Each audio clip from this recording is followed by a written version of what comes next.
السلام عليكم ورحمة الله وبركاته. ازيكم يا حبايبي، عاملين ايه؟ يا رب تكونوا بخير. كل سنة وحضراتكم طيبين وتعاد عليكم بخير يا رب. طبعا جايبين شوية لفت زي العسل اهو، بتعملي في بيتك احسن ما تشتري من بره، تبقى ضامنة نظافته وكده.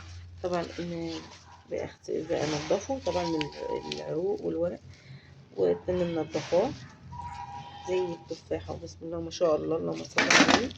انا مسكت واحدة نضفتها هي. طبعا يا حبايبي بتجيبي اللفت اهو، بسم الله الرحمن الرحيم، اللهم صل على النبي. زي التفاح اهو، نضفيه يا دوبك كده بس من من العروق بتاعته، الطينه دي اهي بتشيليها كده اهي.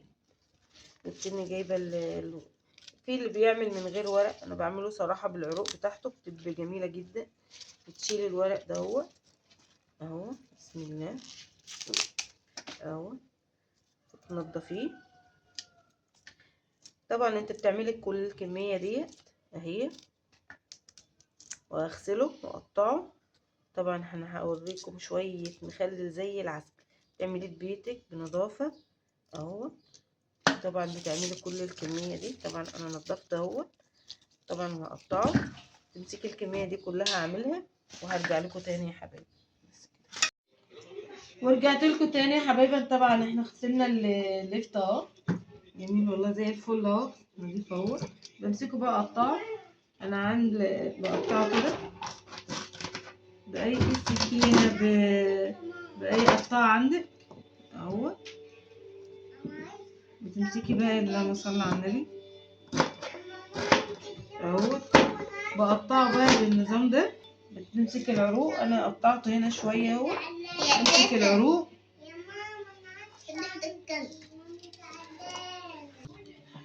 طبعا بقطع العروق. مش عايزين العروق عادي خالص، بس بتبقى جميلة زي المية اهي، جميلة جدا.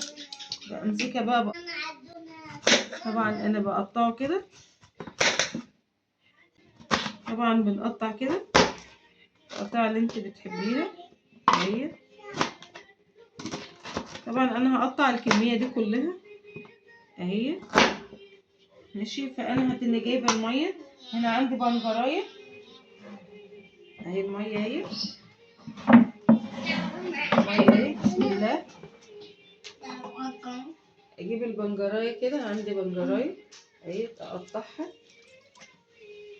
بتخلي المخلل جميل جدا، حمره كده وتخليه جميل اهو.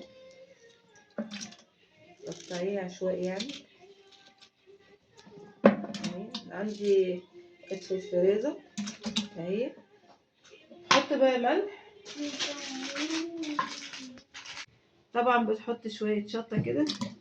طبعا بتحط الشطه اللي انت عايزاها. عندي هنا دقه توم بشطه بخل اهو اهو بسم الله، بليمون، خليه زي العسل اهو. خل التوم بليمون بشطه دقه اهي. حط شويه ملح يعني على قد الايه عشان ما يبقاش حادق، واقلبه بقى كده. طبعا انا هنزله كله بقى كده، هقطعه وهنزله في الميه دي اهو. طبعا الكميه دي كلها هقطعها واعملها وهوريها لكم تاني زي العسل. ورجعت لكم تاني يا حبايبي. طبعا المخلل زي العسل اهو، بسم الله ما شاء الله، اللهم صل على النبي. وحطيت طبعا البنجرايه، بيبقى احمر وجميل. طبعا انت لما بتحط الدقه والشطه وكله وميته بالملح وكده. حطيت شويه خل صغيره بدقه الخل، وحطيت اللهم صل على النبي الشطه وحبه شطه وكده، يعني حاجه بسيطه عشان ما يبقاش حراق جامد. واللي بيحبوا حراق يتزود، ومفيش احلى من كده والله. ويا رب يكون الفيديو نال اعجابكم ان شاء الله. ما تنسوش تشتركوا لي في القناه وتفعلوا لي زر الجرس، تعملوا لي لايك عشان يوصل لكم كل جديد. والسلام عليكم ورحمة الله وبركاته. السلام عليكم. لا تنسوا الاعجاب بالفيديو والاشتراك في القناة تشجيعا لنا لنستمر بنشر المزيد إن شاء الله.